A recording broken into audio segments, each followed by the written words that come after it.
الحمد لله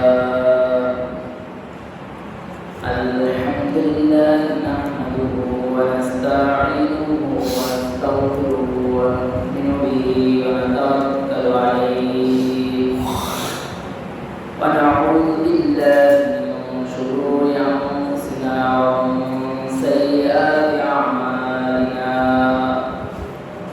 من يهده الله فلا مضل له ومن يضلله فلا هادي له ونشهد أن لا إله إلا الله وحده لا شريك له ونشهد أن سيدنا وسندنا وحبيبنا وطبيب قلوبنا ومولانا محمدا عبده ورسوله صلى الله تعالى عليه وعلى آله وأصحابه وبارك وسلم تسليما كثيرا كثيرا أما بعد فأعوذ بالله من الشيطان الرجيم بسم الله الرحمن الرحيم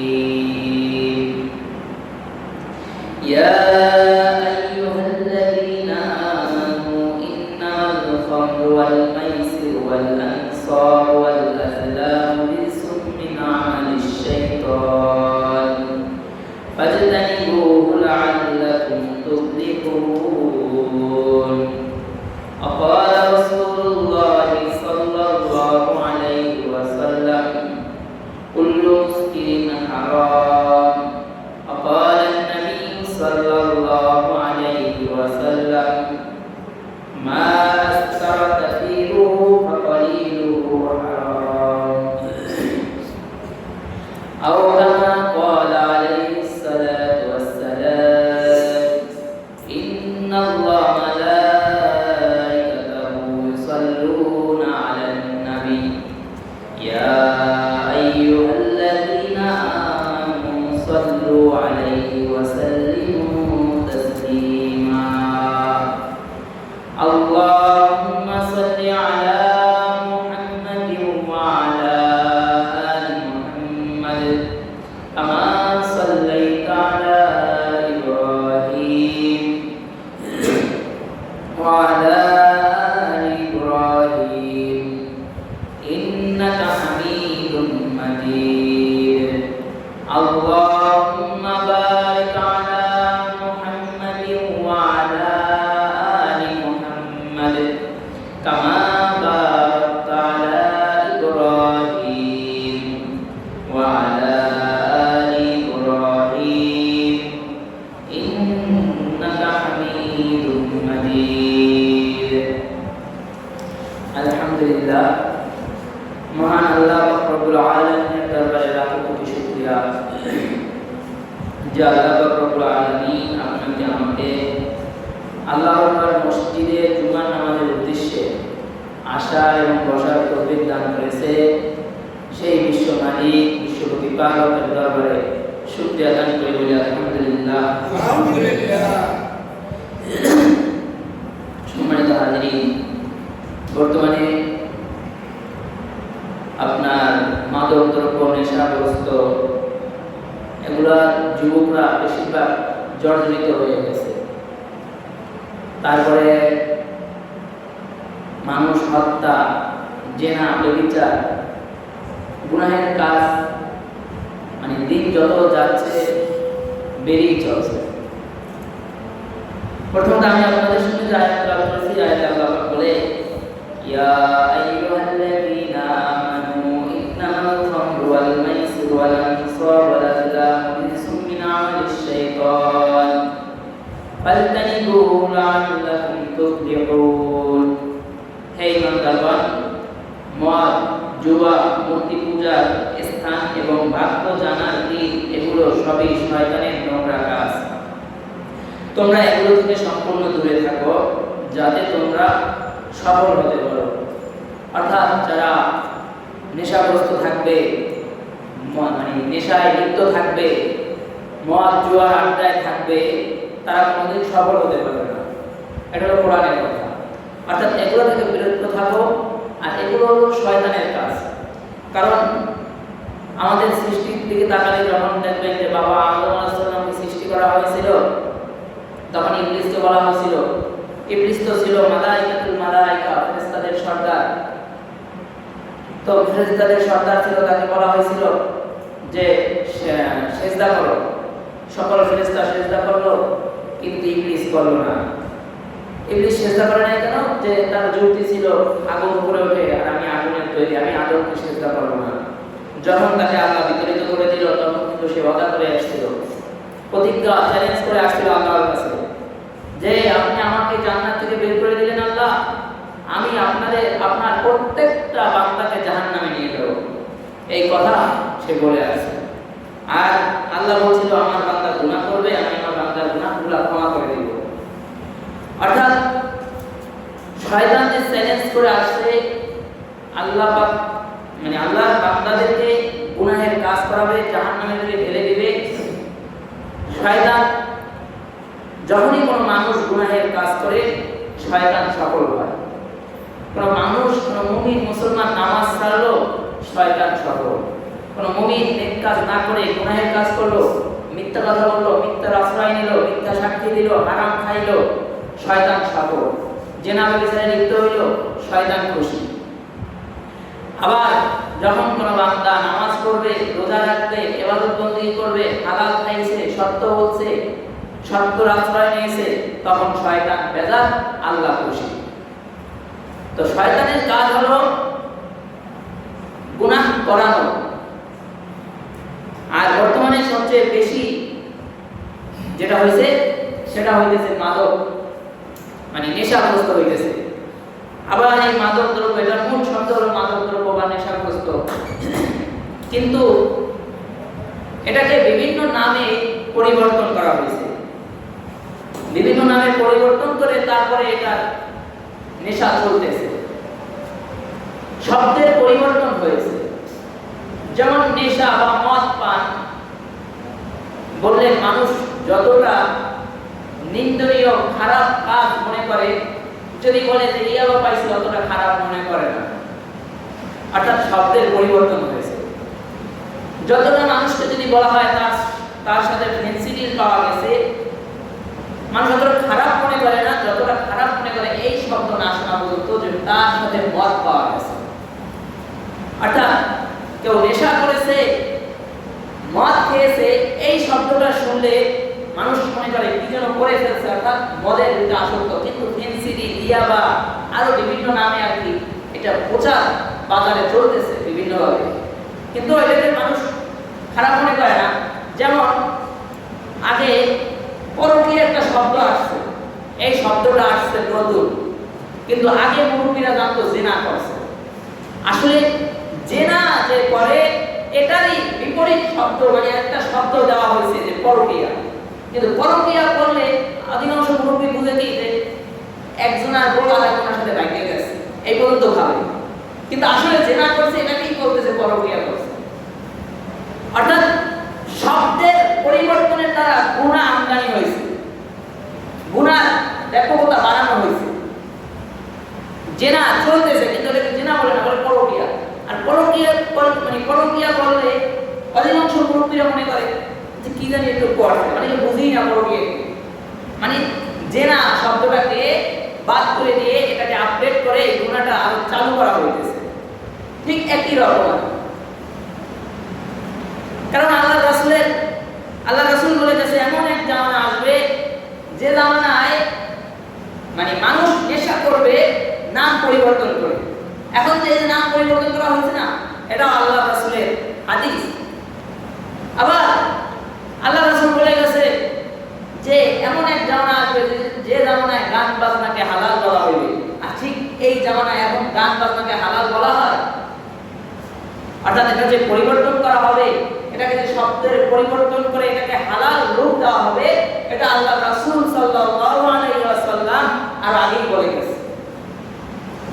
এবার মূল কারণ হলো বিশেষ করে যারা যুবক আছে এরা বেশিরভাগ নেশায় আসক্ত। এই নেশায় আসক্ত হওয়ার কারণ হলো আমাদের সমাজে কিছু শিক্ষিত মূর্খ বাবা আছে। বাবা মানে পিতা, এরা সন্তানকে সিগারেট আনতে দোকানে পাঠায়। ও তো বাবা মানে কলঙ্ক, জাহেল একটা, অপদার্থ বানার জন্য। এই যে সন্তানকে সিগারেট আনতে পাঠাইতেছে, এই সন্তান তো যাইয়া বলতেছে, এই কোরবানি আগে আপনাদের বাজারে আমি দেখছি, এখানে কেউ হবে আশপাশে, এতটুকু একটা বাচ্চাকে দোকানে পাঠাইছে। দোকানদার বলতেছে যে তুই খাবি না, তোর বাপে খাইবি। অর্থাৎ এই যে সন্তানটা ছোটবেলা 3 বছর 4 বছর 5 বছর বয়স, যে বিড়ি কিনতে গেল, সিগারেট কিনতে গেল, এই যে কিনতে গেল, এই সন্তানকে সামনে বিড়িতে টান দিবে না? কারণ এ যখন 8 9 পড়বে তখন চিন্তা করবে এতদিন তো বাবারে নিয়ে দিছি, এবার একটু নিজে একটা টান দিয়ে দেখি কেমন লাগে।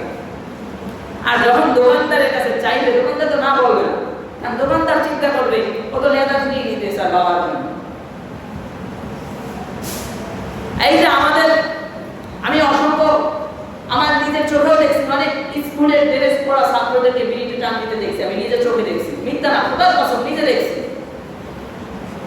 এই বাচ্চাদের হাতে দোকানদার যেগুলো বেচতেছে, এদেরকেও শাস্তি দেওয়া জানা উচিত আসলে, কিন্তু আমরা তারা তো জবাব করি না। কারণ এই যে ছাত্রগুলা আনতেছে, কিছু কারণ মনে করে যে অভিভাবকরা নিতে বলছে, দোকানদার এটা ভাবতেছে। আসলে ওই যে নিতে নিতে অভ্যস্ত হয়েছে, ও এখন আসলে এটা চিন্তা করতেছে যে এতদিন বাবাকে নিয়ে দিলাম, বাবা খেয়ে কি মজা পায়, আমি একটু খাইয়ে দেখি। আর যারা খায়, কেউ যদি খাইয়ে থাকে রাগ করে কিছু করার নাই, এটা স্পষ্ট হারাম। যারা খায় এরাও অতটা সচেতন না, যেখানে মনে চায় সেখানে খাইতেছে। কে নামাজি, কে হুজুর, কে ইমাম সাহেব, কে মুয়াজ্জিন সাহেব, কে হাফেজ সাহেব, কে মাওলানা সাহেব, ডানে বামে কেউ তাকায় না। আবার খায় শেষ অংশটা আগে দেখবেন মানুষ আগে তারা খাইছে, ছোটবেলা দেখছি, এরা সচেতন তবে শেষ অংশটা ফালাই যায় না, ওইটা এখন যেখানে মনে হয় সেখানে ফালায়। আর দেখবেন বাচ্চারা ওই উঠে আবার মুখে দেয়, মুখ ঘুরে দেখছি খাইছে, ও উঠে এরকম টান দেয়। দেখছেন কিনা জানি না, আমি দেখছি। অর্থাৎ এই যে একটা বাচ্চা নেশার দিকে ধাবিত হইতেছে, কার মাধ্যমে? বাবার মাধ্যমে ধাবিত হইতেছে। অর্থাৎ সে তার বাবার বিড়ি সিগারেট এগুলো আনতে আনতে সে অভ্যস্ত হয়ে গেছে। এই অপদার্থ বাবা, অপদার্থ সন্তানই একসময় বিড়ি খাইতেছে, অনেক সময় বাবার সামনেই টান দিতেছে। অর্থাৎ এর জন্য বাবা দায়ী। আবার এদেরকে জিজ্ঞাসা করলে বলে মনে শান্তি লাগে। ওটা মনের শান্তির কাজ না, মনের শান্তির কাজ, মনের শান্তি আনে সাহেব নামাজ, এছাড়া কোনো এবার মানে এছাড়া কোনো কাজ, বিড়ি সিগারেট হারাম যেগুলো আছে, নেশা দ্রব্য, ওগুলো মনে কখনো শান্তি আনে না। মানে আপনাকে নেশায় ফেলে আপনাকে কিছু সময়ের জন্য আপনার হয়তো কষ্ট বেদনা ভুলাই দিতে পারে, কারণ আপনি এখন নেশায় গ্রস্ত হয়ে গেছেন, নেশা অভ্যস্ত হয়ে গেছেন, আপনার তাল নাই, আপনার এখন মাথা হয়ে গেছে। এই জন্য আপনার কাছে মনে হয় যে আপনি এখন শান্তিতে আছেন। অর্থাৎ যারা এই যে নেশা করে যুবকরা, আরেকটা কারণ হলো অনেকে তো বলবে যে এগুলো মসজিদে বলার কি দরকার। আসলে এগুলাই মসজিদে বলার দরকার। আপনি কি বুঝবেন? সকল বিষয়ে যত বিষয় আছে, সামাজিক, পারিবারিক, আখিরাতের, কবরের, দুনিয়ার, সব কিছুই এখান থেকে আলোচনা হবে। আর স্বয়ং আল্লাহর রাসূল এটা করে গেছে। আরেকটা কারণ হলো বর্তমানে যেটা বলছি যে জেনার হার বেড়ে গেছে। জেনার হার বাড়ার কারণ হলো প্রেম প্রীতি বেশি বাড়ছে। প্রেম প্রীতি বেশি বাড়ার কারণে কথাগুলো খারাপ লাগতে পারে আসলে আজকে, যে হুজুরের মুখের ভাষা মনে হয় ভালো না, খারাপ, কিন্তু এভাবে না বললে আর বুঝবেনও না। প্রেম প্রীতি বেশি বাড়ার কারণে যখন ছ্যাঁকা খাইয়ে টাকা হয়ে যায়, মাইয়ে ছ্যাঁকা দেয়, এই ছ্যাঁকা খাওয়ার পরে যায় নেশা ধরে, যে শান্তি খুঁজে। আমার কাছে আরো 2 বছর আগে 6 এ পড়বে একটা মেয়ে, স্কুলের নাম বললে আপনারা চিনবেন, নাম বললেও যদি না চিনে, এমন জায়গায় স্কুল ঠিকানা দিলে সকলে চিনবে না। অর্থাৎ ঠিকানা দিব না, কিন্তু স্কুলের ছাত্রী আমার এই বাসায় আসছে, আইসা আমার বলতেছে বিবাহের জন্য কি কি দরকার। 6 বলে, আপনারা তো মনে করেন মেট্রিক পরীক্ষা দেয় মেয়ে ছোট, 6 বলা মেয়ে জিজ্ঞাসা করতেছে বিবাহের জন্য কি কি দরকার। আমি প্রথম না বুঝতে পেরে সরল মনে কইরা দিছি যে ইদা সাক্ষী কবুল, অর্থাৎ সাক্ষী থাকলে, মানে 3-4 জন সাক্ষী থাকলে এবং সকলে যদি বলে, মানে ছেলে মেয়ে যদি বলে কবুল করলাম, মানে ছেলে যদি বলে যে হ্যাঁ আমি গ্রহণ করলাম, আর মেয়ে যদি বলে হ্যাঁ আমি রাজি, তাহলে বিবাহ হয়ে যাবে। এটা তো আমার জিজ্ঞাসা করছে। পরের দিন আইসা বলে আজকে 5-6টা বিবাহ করাইছে। আমার মানে একটু লাগলো যে 5-6টা বিবাহ করাইছে, ইমামতি করি এত বছর, আমি নিজে এখন পর্যন্ত 5-6টা বিয়ে করাইতে পারি নাই, এই মাইয়া একদিনে 5-6টা বিয়ে করাইছে। আমি জিজ্ঞাসা করলাম 5-6টা বিবাহ করাইছে মানে কি?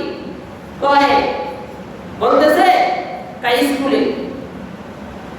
আমরা যারা আপনাদেরকে বলতেছি, আপনারা যারা মনে করেন আপনাদের বাচ্চা ছোট, বিবাহের বয়স হয় নাই, মেট্রিক পরীক্ষা দিতেছে, মেয়ের 18 বছর হবে, এরপরে বিবাহ দিবে, ছেলের নিজের পায়ে দাঁড়াইবে, এখন তো আপনার পায়ে দাঁড়াইনি আছে, এরপরে বিয়ে দিবে, এদেরকে বলতেছি, এদেরকে বলতেছি বলে কিভাবে করলা 5-6টা বিবাহ কিভাবে করাইলা? আপনি কাউকে বলছেন না সাক্ষী থাকলেই হবে, আপনি কাউকে বলছেন না সাক্ষী থাকলে হবে। বলছি হ্যাঁ, তাই আমাদের অমুক ছেলে অমুক মেরে ভালোবাসে, অমুক ছেলে অমুক মেরে ভালোবাসে, তো ওরা একটু একজন আরেকজনকে ধরতে পারে না যে হারাম গুনাহ হবে, এই জন্য ওদেরকে হালাল বানায় দিয়ে আসছে। এবার আমি বললাম হালাল তো বানায় দিছো, অবশ্যই হালাল হয়েছে, কিন্তু এখন তুই ভবিষ্যতে এই গুনার জন্য দায়ী হবি, কারণ ভবিষ্যতে এই সেন্টরা এই সেন্ট্রি আর বিয়ে করবে না, এই ছেলে এই মেয়েকে বিবাহ করবে না, হয়তো বা কোনটা হয়ে যাবে বিবাহ, 2-1টা, 100 ভিতরে 2টা হইতে পারে, অধিকাংশ হবে না। মা বাবা বলবে ছেলে চাকরি করে না, আর একই ক্লাসে পড়ছো, এর সাথে তোমার সাথে যায়, অর্থাৎ বিবাহ হবে না। অর্থাৎ মেয়ে কিন্তু এই ছেলের বউ, যার সাথে বিবাহ করানো হয়েছে মেয়ে কি এই ছেলের বউ। আমার কথা বুঝছে, মেয়ে এই ছেলের বউ হয়ে গেছে, কারণ বিবাহ হয়ে গেছে। বিবাহ এটা ফাইজলামি জিনিস না, হাসাহাসি জিনিস না, অর্থাৎ বিবাহ হয়ে গেছে, মেয়ে এই ছেলের বউ। ছেলে তো 4টা বিবাহ করতে পারবে ইসলাম শরীয়ত অনুযায়ী। ছেলে যদি অন্য কোথাও বিবাহ করে তার মানে ছেলেটা হালাল হইবে।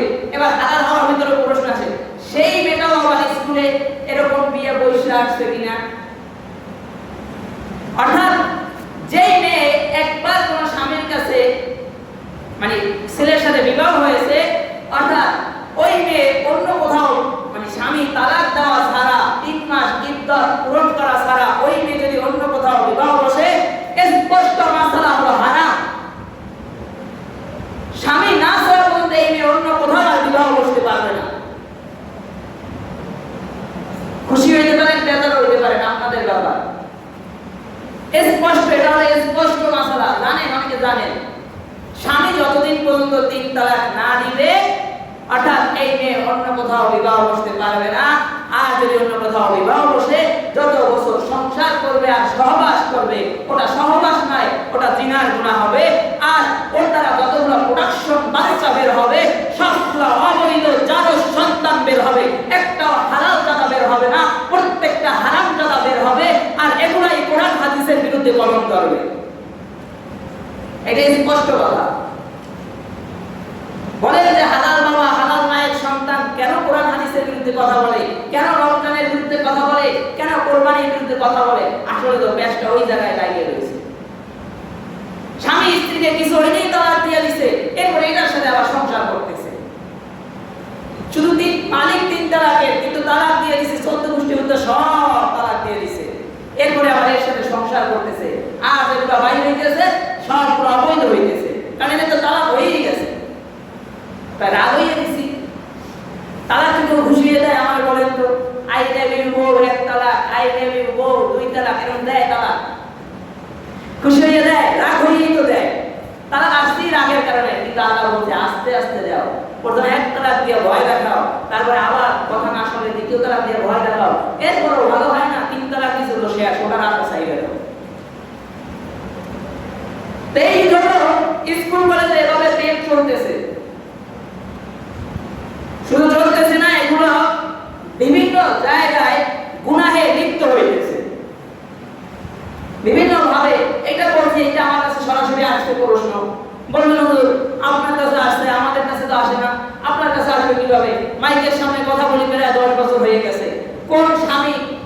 কোন স্ত্রী স্বামীকে সহবাস করতে দেয় না, এই খবর আমাদের কাছে চলে আসে, আপনার কাছে তো আসে না। আপনার কাছাকাছি তো আশা থাকে, আয়সা বলে হুজুর আমার স্ত্রী আমার ঘুমাইতে দেয় না, একটু যদি বয়ানে বলে দিতেন। এগুলো তো আমাদের কাছেই বলে, আপনার কাছে কি বলে? আপনি আপনাদের পাশাপাশি আপন দুই ভাই পাশাপাশি রুমে রয়েছে, কিন্তু আয়সা বলে কিন্তু ইমাম সাহেবের কাছে আসছে। স্ত্রীরা অভিযোগ পাঠায় গোপনে গোপনে, স্বামী এই করছে ওই করছে, বিভিন্ন আসে না। এই কারণেই আমাদের কাছে আসে, আপনাদের কাছে আসবে না। কারণ আমাদেরকে বলে যে একটু যদি ফাঁক ফোক বাইর করে দেওয়া যায়, কোনো রকম ভালো বানাই, এই জন্য এগুলো আসে। এই জন্য তো বিষয় হলো এই যে গুনাহগুলো চলতেছে, এই যে প্রেম প্রীতি বাড়ছে, আর প্রেম প্রীতি বাড়ার কারণে আরেকটা বাস্তবতা বলি। 2 বছর আগে বগুড়া রোডে একটা রেস্টুরেন্টে আমার এক বন্ধু আমাকে আপ্যায়ন করাইছে দুপুরবেলা, যে চলো তোমার আজকে খানা খাওয়াবো, বিরিয়ানি খাওয়াবো। ঢুকছি, মাশাআল্লাহ প্রথম বসছি ফার্স্টের বেঞ্চে, খানাটা সামনে আসছে, এবার একটু মাথাটা জাগাই, এরপরে যে পরিবেশ নাউজুবিল্লাহ, মানে মাথাতে এবার নিচে নামাইছি, আর মাথা উঠানোর কোনো সুযোগ নাই। সন্তান তো ছোট, আপনাদের কথা বলতে বলবেন হুজুরের মুখ খারাপ। ওই রেস্টুরেন্টের ভিতর কোনো পর্দা নাই, কিন্তু ছেলের হাত মেয়ের স্তনে, ছেলের হাত মেয়ের পায়জামার নিচে, নিজের চোখে দেখছি। বলবেন হুজুরের মেয়ে, হুজুরে দেখলো কিভাবে, হুজুরে গেল কেন ওখানে? মানে হুজুর পর্যন্ত তো যাওয়া হারাম সব জায়গায়। আর আরেকটা বিষয় হলো এই যে প্রেম প্রীতি চলে, যখন ছেলে টাকা খরচ করে এই যে বিভিন্ন বড় বড় জায়গায় নিয়ে খাওয়ায়, যখন ছেলে চায় এবার একটু আসো, কারণ স্বামী স্ত্রী মানে বিবাহ, হালাল বিবাহ ছাড়া কোনো ছেলে যদি কোনো মেয়েকে প্রেম আর প্রীতি যা করে এটাকে বলে এটা একটা নষ্টামি, অর্থাৎ ছেলের ধান্দা থাকে এই মেয়েকে ভোগ করা। আর কোনো মেয়ে যদি মানে হালাল ভাবে বিবাহের বন্ধনে আবদ্ধ না হয়ে যদি কোনো মেয়ে বলে আমি অমুককে পাগলের মতো ভালোবাসি, অর্থাৎ ওই মেয়েরও টার্গেট হলো এই ছেলের সম্পদ, এই ছেলের টাকা পয়সা ভোগ করা, এছাড়া কিছু না। অর্থাৎ এগুলো সম্পূর্ণ হারাম। আর এই যখন সারাসারি হয়, বিভিন্নভাবে বাদাবাদি হয়, কথা কাটাকাটি হয়, এরপরে বলে যা ঠিক আছে তোর সাথে কথা নাই, এরপরে মেয়ে তো চলে যায়, আর ছেলে আসে এবার শুরু করে গান সুরটান দেয়। এইভাবে বললে নেশায় আসক্ত হয়ে গেছে, এটা আরেকটা কারণ। এরপরে আরেকটা কারণ হলো সঙ্গদোষ। সঙ্গদোষ, মনে করেন সে প্রেমও করে নাই, বলবেন আমার বাড়ির অমুক ছেলে আছে তো প্রেম করে না, এতে করে নাই, তাই এক তিন জন্য নেশা করে। অর্থাৎ বুঝতে হবে এর সঙ্গদোষ, অর্থাৎ এ প্রেম করে নাই, এ কোনো মেয়ের ছেঁকা খায় নাই, কিছু খায় নাই, কিন্তু এ কেন নেশায় আসক্ত হয়েছে? এই নেশায় আসক্ত হওয়ার কারণ হলো এর সঙ্গদোষ। অর্থাৎ আপনি একটা বাবা নামে কলঙ্ক, আপনার সন্তান কোন বন্ধুর সাথে মিশতেছে, আপনার সন্তান কার সাথে সময় কাটাইতেছে, আপনি বাবা হয়ে এটা দেখেন নাই। আর আপনার সন্তান ওই বন্ধুর সাথে মিলে, বন্ধু বলছে এক ফোঁটা খাওয়া হয়, কি হবে? আর আজকে একটু খাও, কি হবে? কিছু হবে না, খাও। এরপর আরেকদিন একটু খায়, এরপরে ওটা নেশা হয়ে যায়, সে আর ওটা জীবনের তলে ছাড়তে পারে না। ছাড়তে পারে নাকি? পিঠে এমনিই ছাড়বে। অর্থাৎ এরপরে সে নেশায় অভ্যস্ত হয়ে যায়, আর যখন মাতাল হয়ে যায়, এরপরে সামনে বাবা আছে না, মা আছে না, মসজিদের ইমাম সাহেব আছে না, কোন মুরব্বি আছে, এর খবর নাই। আগে আর মাতলামি করে আর দুর্ব্যবহার করে। অর্থাৎ এই কিছু কিছু কারণ বাবা মা হিসেবে আমাদের উচিত যে আমার সন্তান কি করতেছে দেখি, আমার সন্তান কোথায় যাইতেছে, কার সাথে মিশতেছে, এটা দেখা উচিত। এরপরে আরেক কারণ হইল, আগে ছিল টেলিভিশন, আর এখন হলো টেলিভিশন হলো হাতে হাতে। এবার বলবেন হুজুর মোবাইলের কি দোষ? কিন্তু অধিকাংশ মোবাইল খারাপ কাজে ব্যবহার হয়, মোবাইলের দোষ না, দোষ তো আমার নিজে। মোবাইল নাই কিন্তু আমি যদি খারাপ কাজ করি, মোবাইল কি করবে? কিন্তু অধিকাংশ বাচ্চারা বাসা থেকে মা বাবা টিফিন খাইতে টাকা দেয়, এই টাকাগুলো জমায় আপনি মোবাইলের দোকানগুলো জয়েন করে দেখেন যে মোবাইল বাচ্চারা কিনতেছে। অধিকাংশ 8, 9, 7 পড়া মেয়েদেরকে রমজানে আমি 2টা মেয়েকে মোবাইল কিনতে দেখছি, এই ছোট বাচ্চা বলে একটু কথা বলতে পারলেই চলবে, আছে এদের বাসায় কি মা বাবার মোবাইল নাই? এরপরে আবার একটা কাজ হলো কি, মোবাইল যদি নাও থাকে বাবার মোবাইল দিয়ে প্রেম প্রীতি করতেছে, বাবার মোবাইল দিয়ে নষ্ট করতেছে। কিভাবে করতেছে? আব্বা মোবাইলটা দেখতো, আম্মা মোবাইলটা দেখতো, কি করবি? পড়াটা জিজ্ঞাসা করবো স্যারের কাছে, পড়াটা জিজ্ঞাসা করবো অমুকের কাছে। আচ্ছা অমুকের কাছে পড়া জিজ্ঞাসা করতে গিয়ে আর এক তুমি যাই ফোন দেওয়া লাগে। আপনি কেমন গার্জিয়ান, আপনি কেমন অভিভাবক? এই তুই কার কাছে ফোন দিয়ে পড়া জিজ্ঞাসা করবি? পড়া আমার সামনে বসে ফোন জিজ্ঞাসা করবি। কোনো কখনো তুই মোবাইল চালাইতে পারবি না, তুই আমার সামনে বসে ফোন দিবি। এই কথা বললে আর কোনো উপায় আছে? আবার মোবাইল কিনে কিনে এই মোবাইল কি রাখে কোথায়? বাহিরে রাখে? আপনার ঘরেই কোথায়? কেন আপনি এই মোবাইলটা আত্মসাৎ করলেন না? এই যে বর্তমানে আত্মহত্যার হার বেশি, আত্মহত্যা করে বেশি। আমি তো আগের যুগের মানুষ না, আমি এই যুগেই। এখানে যারা মুরব্বী আছে এদের থেকেও বয়সে ছোট, অর্থাৎ বাংলা সিনেমা আমার ছোট দুই একটা পড়ছে। এটা আত্মহত্যা করে না, আত্মহত্যা পাইছে কোথায়? ওইখান থেকে শিখছে যে এখানে না বললে যে মত থামো, এরপরে গলায় রশি দিয়ে আত্মহত্যা করবো। থানভী রহমাতুল্লাহ আলাইহি বলে যে যখন গরম করে, গরম যখন ভালো লাগে না, এরপরে চুলায় নাইমা বসে থাকে, মানে দুনিয়ার গরম ভালো লাগতেছে না, মানে আত্মহত্যার বিষয়টা এরকম যে গরম লাগতেছে, ভালো লাগতেছে না, অনেক গরম লাগে, এত গরম সহ্য করা যায়, যে চুলায় নাইমা বসে থাকে যে আরো গরম লাগুক। অর্থাৎ যে আত্মহত্যা করলো, এর দুনিয়ার অশান্তি ভালো লাগলো না, এজন্য সে জাহান্নামের অশান্তিতে পুরোপুরি ঢুকে গেছে। তবে এই যে নেশা দ্রব্য, তারপরে আপনার জেনা ব্যভিচার, তারপরে আত্মহত্যা, এই সব কারণগুলো বাচ্চারা কোথায় শিখছে? আপনি শিখাইছেন? আপনি কি বলছেন বাবা ধমক দিলে পরীক্ষায় রেজাল্ট কম পাইছো, ধমক দিলে গিয়ে গলায় রশি দিবা? শিখাইছেন? শিখান নাই। শিখছে কোথায়? মোবাইলে। শিখছে কোথায়? টেলিভিশনে। কষ্ট পাইলে বিড়ি খাই দেবে, শিখছে কোথায়? মোবাইলে শিখছে। শিখছে কোথায়? টেলিভিশনে শিখছে। এরপরে বিভিন্ন ভাবে বলে বাচ্চাটাকে, আর যারা এই গুনায় লিপ্ত থাকে এদের কোরআন পড়া হয় না, দেখবেন এদের কোরআন পড়া হয় না। হ্যাঁ হুজুর কি করলেন, কতদিন হয় পড়া হয় না কেন? বাংলা কিন্তু আমার ছেলে এক নাম্বার, বাংলা ইংরেজির আরবিতে এক না, কারণ আরবি এটা যাবে পবিত্র জায়গায়, কোন নাপাক জায়গায় এটা যাবে না, কোন নাপাক জায়গায় এটা যাবে না। এই জন্য হয় না, কারণ তার ভিতরে গুনাহ ভরা, তার পরিচয় তো কালো হয়ে গেছে, দিলটা কালো হয়ে গেছে, গুনাহ ভরা, এই জন্য সে কোরআন শিখতে পারতেছে না। অর্থাৎ আপনার আমার সন্তান বিভিন্ন কারণে গুনাহে লিপ্ত, এবং বিভিন্ন কারণে এই জেনা ব্যভিচার, এই নেশার মূল কারণই হলো জেনা ব্যভিচার। অধিকাংশ যুবক, বর্তমানে অধিকাংশ যুবক নেশাই করে, শুধু প্রেম করার পরে যখন গোনাগুনি না হয়, মেয়ের সাথে সারাসারি হয়, এরপরে নেশায় লিপ্ত হয়ে যায়। এটা হলো বেশি। অর্থাৎ আপনার আমার করণীয় হলো, আপনার আমার খেয়াল রাখা হলো যে আপনার আমার সন্তান যেন এই নেশার জগতে না চলে যায়, সেজন্য নিজেকে সেইভাবে পদক্ষেপ নেওয়া, সেই জন্য নিজেকে সেইভাবে খেয়াল করা যে সন্তান কোথায় যাইতেছে, সন্তানের স্কুল ব্যাগের ভিতর কি আছে, সন্তান মোবাইলটা পাইলো কোথায়, কি সন্তান এখন টিভিতে কি দেখতেছে, সন্তান এখন মোবাইলে কি দেখতেছে, এগুলো সব তদারকি অভিভাবক হিসেবে করা। কয়জন অভিভাবক হিসেবে এই তদারকি করছেন? এরপরে বলা হয় আল্লাহ তাদেরকে লানত দেয়, যারা মদ খায়, যারা এনে দেয় তাদেরকেও আল্লাহ হিসাব দেয়। এরপরে যারা গাড়িতে বহন করে এনে দেয় জানতে শুনা, এদেরকেও আল্লাহ লানত দেয়। এরপর আবার কিছু দল থাকবে, এই শোনেন আমরা আজকে এখানে বসছি, এখান থেকে আলোচনা হবে, আমরা আমাদের দেশের মাদক দ্রব্যগুলো সব নির্মূল করে ফেলবো, পরে দেখা যায় এটি নিজেও জড়িত আছে।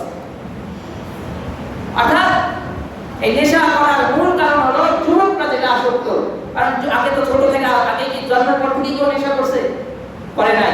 অর্থাৎ ওর আসক্ত হওয়ার মূল কারণগুলো হলো আপনি বাবা হয়ে ওকে বিড়ি আনাইছেন, আর নয় আপনি বাবা হিসেবে আপনার সন্তানের খোঁজ খবর রাখতে পারেন নাই, সেই জন্য ও প্রেম করছে, বিভিন্ন কারণবশত কষ্টের কারণে সে আর কষ্ট সইতে না পাইরা নেশায় লিপ্ত হয়ে গেছে। এরকম বিভিন্ন কারণে এই নেশা, মাদক দ্রব্য এটা বেড়ে গেছে। আর এই যখন মাদক দ্রব্য যেগুলো হইতেছে, নেশা হইতেছে, নেশা করতেছে, এগুলাই করে বলেন না, প্রশ্ন করে না যে হুজুররা যখন এতই বলে যে পর্দা করলে কি বলে ধর্ষণের হার কমবে। এই যারা নেশা করছে এদের কাছে পর্দা আর বেপর্দার আছে কি? ওর তো এমনি মাতাল হয়ে গেছে, ওর কাছে কি পর্দা আর বেপর্দার কোনো সম্মান আছে? ওর কাছে কি শিশু বাচ্চা আর বড় বাচ্চা? হ্যাঁ, হাজারে দুই একটা ঘটনা ঘটে, কিন্তু অধিকাংশ যারা এই যে বর্তমানে ধর্ষণের খবরগুলো দেখবেন, বেশিরভাগ দেখবেন সবগুলা টাউটার আর সবগুলা নেশাখোর।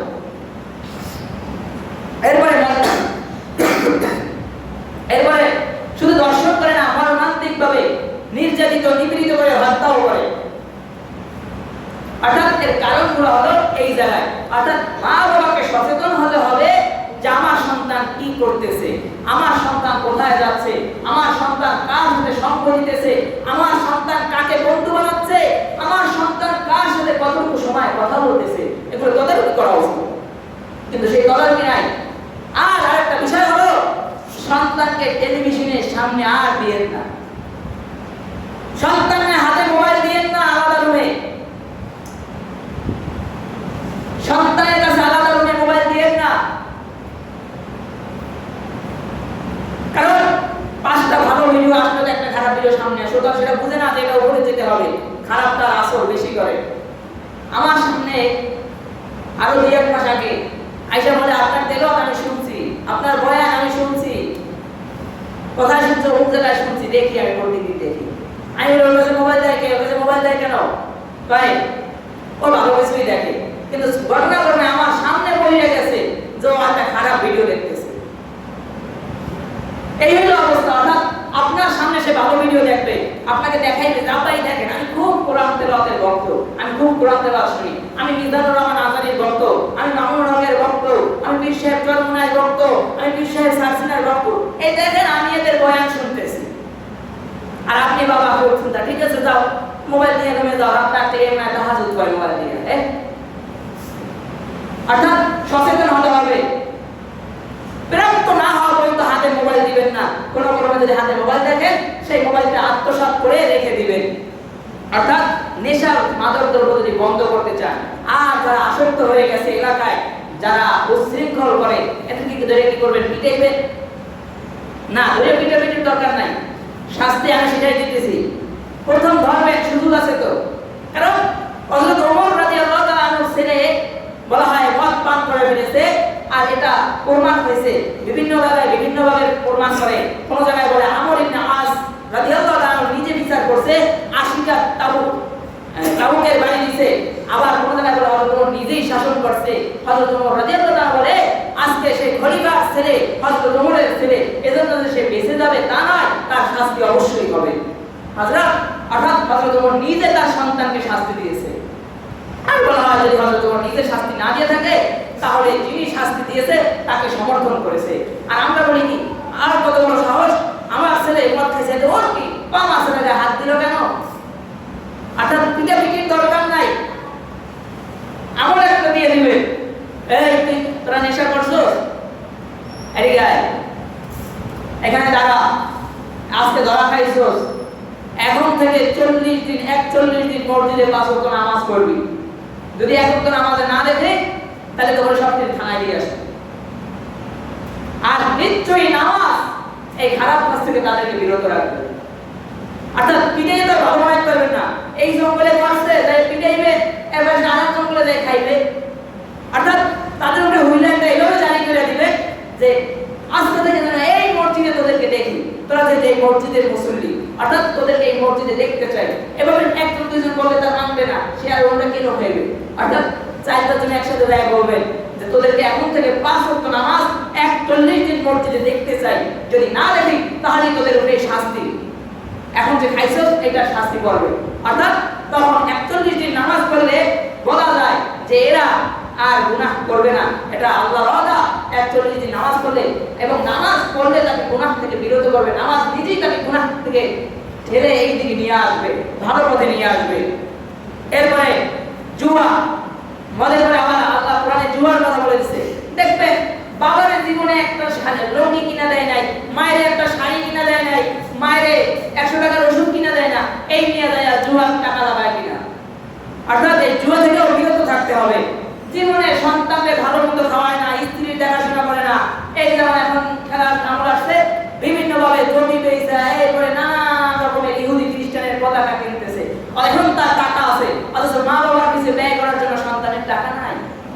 অথচ এই সম্পদের হিসাব দিতে হবে। বান্দা কোথা থেকে আয় করছো আর কোথায় ব্যয় করছো, প্রত্যেকটা সম্পদের হিসাব দিতে হবে। অর্থাৎ বলবেন যে আমরা তো খেলি না, খেলে আরেকজনে, কিন্তু তারা খেলছে, আপনি যে এই যে তাদের সমর্থন করে পতাকা বানাইছে, ই বানাইছে, এগুলো আপনাদের সম্পদগুলো তাদের ওই জুয়ার সাথে ব্যয় হয়ে গেল। এরপরে বলা হয় মূর্তি পূজার স্থান এবং ভাগ্য জানার দিক। অর্থাৎ আমরা তো মনে করি পূজায়, এখন যদি বর্তমানে যে পূজাগুলো হয় অধিকাংশ পূজায় দেখা যায় বেশিরভাগ মুসলমানের সন্তানরা থাকে। অর্থাৎ এবং মনে করে এটার খাবার খাইলে কি হয়, খাবার বুঝি হালাল। আরে মিয়া, আপনি আপনার কোরবানির পশু যদি রবের নামে কোরবানি দিয়ে থাকে আর সে তার উৎসবের খানাগুলো বুঝি রবের নামে তৈরি করছে, সে তাকে খোদা মানে তার নামে তৈরি করছে, প্রসাদ খাইতে যান আপনারা। অর্থাৎ মূর্তি পূজার স্থান ত্যাগ করতে বলা হয়েছে। এবং বলা হয় ভাগ্য জানার তীর, এটা আরেকটা জিনিস, ভাগ্য জানার তীর। এরকম আসে, এই যে আসেন মিয়া, দেখি আপনার হাত নতুন লাগাইছে করে, আপনার তো সামনে কপালে বিশাল বড় দুঃখ আছে। বলে কি বিশাল বড় দুঃখ আছে? তার সামনে এই ঘটবে। আসলে উচিত হইল তখন ওই যেই হাত দেখলো ওই হাত দিয়ে একটা থাপ্পড় দেওয়া, থাপ্পড় দিয়ে বলা, দেখি আপনি নিজের তকদিরই জানেন না, আপনি আরেকজনের তকদির কি দেখতে আইছেন, আপনার তকদিরে যে মাইছি রেখেই তো আপনি বলতে পারলেন না। এগুলো সম্পূর্ণ ভুয়া। আপনাকে বিরাট ম্যাজিক, বিরাট জাদু করে এরপরে আপনার থেকে আপনার সম্পদ ছিনিয়ে নেওয়ার আর একটা ধান্দা। আর এগুলো আমরা খুব অন্ধ বিশ্বাস, আমরা খুব বিশ্বাস করি। আসলে এগুলো হইতেছে। আবার অনেক সময় তারা বিভিন্ন কারণে বিভিন্নভাবে তাদের লোক ফিট করা থাকে, ওই লোকগুলো তাদের সমস্যাগুলো জানে, জানার পরে ওকে জানায়, আর কোন লোকটা পাইয়া বলতে থাকে তোমার এই সমস্যা হয়েছে, তোমার এই সমস্যা হয়েছে, তোমার এই সমস্যা হয়েছে, তোমার বউ তোমার এই করছে, ওই করছে, তোমার বাবা তোমার এই করছে, বিভিন্ন বলে হ্যাঁ সত্য বলছেন। এইগুলো করা ঠিক না। অর্থাৎ এগুলো হলো শয়তানের, আল্লাহর কোরআন বলে এই মদ, জুয়া, মূর্তি পূজার স্থান এবং ভাগ্য জানার তীর, এগুলো সম্পূর্ণ সবগুলো শয়তানের নোংরা কাজ। আর আল্লাহ তাআলা আয়াতের শেষ অংশে বলে তোমরা এগুলো থেকে দূরে থাকো যাতে তোমরা সফল হতে পারো। অর্থাৎ এই যে মদ, জুয়া, তারপরে মূর্তি পূজার স্থান, তারপরে ভাগ্য জানার মানে তকদির জানার যে জায়গাগুলো, এই স্থানগুলো যারা বিশ্বাস করে জানে, এরা ওই জায়গায় থাকে, তারা বড় মানে স্বয়ং এই শয়তানের সাথে রইল, শয়তানকে খুশি করলো। আর যখন এই জায়গাগুলো তারা ত্যাগ করবে, এই জায়গাগুলো থেকে সরে যাবে, তারা স্বয়ং আল্লাহকে খুশি করলো এবং তারা সফল হতে পারলো। এরপরে আমাদের দেশের মঈনুদ্দিন বান্দারি নামে একটা বান্দারি লোক আছে। ইনি আরো 2-1 বছর আগে বা গেল বছর একটা বক্তব্য দিয়েছে যে মদ এটাও তো আল্লাহর সৃষ্টি, ফাবি আইহি সে এই করে দিয়েছে, ফাবি আইয়া লা ইউরবিকুমা তুকাজিবান, তোমরা আল্লাহর কোন সৃষ্টিকে অস্বীকার করবে? অর্থাৎ মদ আল্লাহর সৃষ্টি, অর্থাৎ আল্লাহ সৃষ্টি করেছে, এটা এক সময় হালাল ছিল, হারাম হয়ে গেছে, সাহাবীরা সাথে সাথে এগুলো সব বয়কট করেছে, আর কোন সময় কোন সাহাবী খায় নাই, গ্রহণ করে নাই, আর এখন এসে এটি বলতেছে ফাবি আইয়া লা ইউরবিকুমা তুকাজিবান, আল্লাহর কোন সৃষ্টি তোমরা অস্বীকার করবে? অর্থাৎ মদ আল্লাহর সৃষ্টি, খাওয়া। আচ্ছা, গরুতে ঘাস খায়, কিন্তু আল্লাহ চাইতে তো গরুর পায়খানা দ্বারা ঘাস বের করতে পারত। অর্থাৎ যে ঘাস দ্বারা গোবর সৃষ্টি হয়েছে ওটাও আল্লাহর সৃষ্টি, তার মানে ওটাও হালাল। আপনি তো হালাল খানা খাইছেন, ভাত খাইছেন, রোস্ট খাইছেন, পোলাও খাইছেন, মাছ খাইছেন, গরুর গোশত খাইছেন, হালাল হালাল খাবার খাইছেন, এগুলো তো আল্লাহ চাইলে ভাত বের করতে পারত। অর্থাৎ পায়খানা রূপ দিয়ে আল্লাহ এটা বের করছে, তার মানে এটাও আল্লাহ একটা সৃষ্টি করছে, এটাও তো আল্লাহর কুদরত না হলে তো হয় না। অর্থাৎ এগুলো খাওয়া হালাল। অর্থাৎ আপনাদেরকে যারা এই দলিল দিবে আর আপনাদেরকে জায়েজ মানে আবার বলে এত মিনি খাইলে কিছু হয় না, অথচ আল্লাহর রাসূল হাদিস বলে কুল্লু মুসকিরিন হারাম, যেটা প্রত্যেক নেশা জাতীয় বস্তুই হারাম। যে জিনিস বেশি খেলে নেশা হয় তার অল্প পরিমাণ খাওয়া হারাম, এবং প্রত্যেক নেশা জাতীয় বস্তুই হারাম। অর্থাৎ যেই জিনিস খাইলে নেশা হয় সেটা, যেটা অল্প খেলে নেশা হয় সেটার অল্প খাওয়াও হারাম। অর্থাৎ আল্লাহ রাসূলের স্পষ্ট আদেশ। অর্থাৎ আপনাকে আমাকে কেউ বুঝাবে যে না সামান্য পরিমাণ খাওয়া যাইতে পারে না, আল্লাহ আপনাকে না, আল্লাহ সৃষ্টি করছে, ওটা আসছে দুনিয়া আল্লাহর সৃষ্টি ছাড়া তো আসে নাই, কিন্তু আল্লাহ আপনাকে জানাই দিয়েছে বান্দা এটা জান্নাতের পথ, বান্দা এটা হালাল, এই পথে গেলে তুমি জান্নাতে যাবা, বান্দা এটা হারাম, এই পথে গেলে তুমি জাহান্নামে যাবা। এটা আল্লাহ জানাই দিয়েছে না? না আল্লাহ গোপন রাখছে? আল্লাহ তো কিছু গোপন রাখে নাই, আল্লাহ সৃষ্টি করছে, খাইতে নিষেধ করছে কোরআনে আয়াত নাযিল কইরা। অর্থাৎ এটা তার কাছে যাওয়া যাবে না। অর্থাৎ এখানে আমাদের আর ওই বাড়াবাড়ি যে আল্লাহর সৃষ্টি, কোন সৃষ্টিকে অস্বীকার করবো, এরকম কোন দলিল দেওয়া যায় না। যিনি এই দলিল দিছে তিনি একটা মূর্খ ছাড়া আর কিছুই না। অর্থাৎ কখনো এটা হালাল হবে না। আর আমি যে কথাগুলো শুরু থেকে বলছি, আমাদের যুবক ভাইরা যারা নেশায় গ্রস্ত, মাদক দ্রব্যতে লিপ্ত হয়ে গেছে, অর্থাৎ সন্তানকে মা বাবা দেখাশোনা করা, সন্তান কোথায় মিশতেছে, সন্তান স্কুলে কিভাবে যাইতেছে, কার সাথে সঙ্গ দিতেছে, কোথায় আড্ডা দিতেছে, এগুলো খেয়াল রাখবে। আশা করি কোনো যুবক আর এগুলার দিকে লিপ্ত হতে পারে না। মোবাইল থেকে দূরে রাখবেন। আর একটা বিষয় হলো, মোবাইল থেকে দূরে রাখবেন আর একটা বিষয় হলো যে সন্তান যে খাইতেছে, অর্থাৎ বন্ধু বান্ধব কারা, এগুলো তো অবশ্যই খেয়াল রাখবেন। কিন্তু টেলিভিশনের সামনেও বসতে দিবেন না। কারণ বর্তমানে টেলিভিশনের অবস্থা, রাস্তার যে একটা পোস্টার যে চোখে পড়ে, এতে বোঝা যায় যে টেলিভিশন কতটা ভালো অবস্থানে আছে। এই জাহান্নামের বাক্সর সামনে আর বসতে দিয়ে না, ওদের ঘরে রাখবেন না। অনেকে আবার বলে খবর দেখি, এই দেখি, ওই দেখি না। অর্থাৎ আপনি আপনার সন্তানকে নামাজ পড়াইতেছেন না। সন্তানকে নামাজের দিকে আহ্বান করেন, সন্তান নিয়ে নামাজ পড়ে, সন্তানকে রোজা রাখা। এই বাবাই বলে রোজা রাখাইতে পারবে না, অথচ এই ফুটবল বিষয় আসছে না, দেখবেন তাই একটা উঠে বলবে বাবা ওঠো ওঠো, খেলা চলতেছে দেখো। অথচ বলি আপনার সন্তান নিয়ে আসেন নাই, উঠার নাই, পায় না, ছোট মানুষ তো রোজা রাখবে, উঠে খাইবে, এত রাত উঠবে, কষ্ট হবে না। একই বাবার দুই রকম বক্তব্য। এবং যে যুবকরা লিপ্ত হয়ে গেছে তাদেরকে এলাকার মুরব্বীরা বলবে প্রথমে পিটাইবেন না, প্রথম তাদেরকে একটু, মানুষ বলতে ভুল হইতে পারে, তারা ভুল করে ফেলছে, অর্থাৎ তাদেরকে বলবেন 41 দিন মসজিদে নামাজ পড়বি, যদি এক ওয়াক্ত মিস যায় তাহলে এর শাস্তি দেখবি, তো সব থেকে থানায় বলে দিয়ে আসে বা শাস্তি দেওয়া হবে, এরকম একটা ঘোষণা দিয়ে দিবেন। প্রথম তাদেরকে ভালো হওয়ার জন্য পথ খুলে দিবেন। ভালো তো হইতে পারে, আল্লাহ কখন কার কপালে হেদায়েত দেয় সেটা তো আমরা জানি না। এই জন্য প্রথম হলো, যেহেতু সে ভুলে অভ্যস্ত হয়ে গেছে, তাদেরকে ধরে এরপরে হেদায়েতের দিকে আনা, যে ভাই এতদিন খাইছস আর খাইস না, 41 দিন মসজিদে নামাজ পড়বি, ইমামের কাছ থেকে, ইমাম সাহেবের কাছ থেকে শুনুন নামাজ পড়ছিস কিনা। 41 দিন নামাজ পড়লে আশা করা যায় এরপরে থেকে ও আর নামাজ ছাড়তে পারবে না ইনশাআল্লাহ, এটা গ্যারান্টি। অর্থাৎ যে কথাগুলো বলা হয়েছে, আল্লাহ তাআলা এই কথাগুলো আমাদেরকে আমল করার তৌফিক দান করুন এবং প্রত্যেকটা যুবক ভাইকে এই মাদক দ্রব্য নেশা থেকে আল্লাহ মুক্ত করে দিক এবং সকলকে 5 ওয়াক্ত নামাজ জামাতের সাথে আদায় করার তৌফিক দিক। বলুন আমিন। আমিন। দাওয়ানা আলহামদুলিল্লাহি রাব্বিল আলামিন।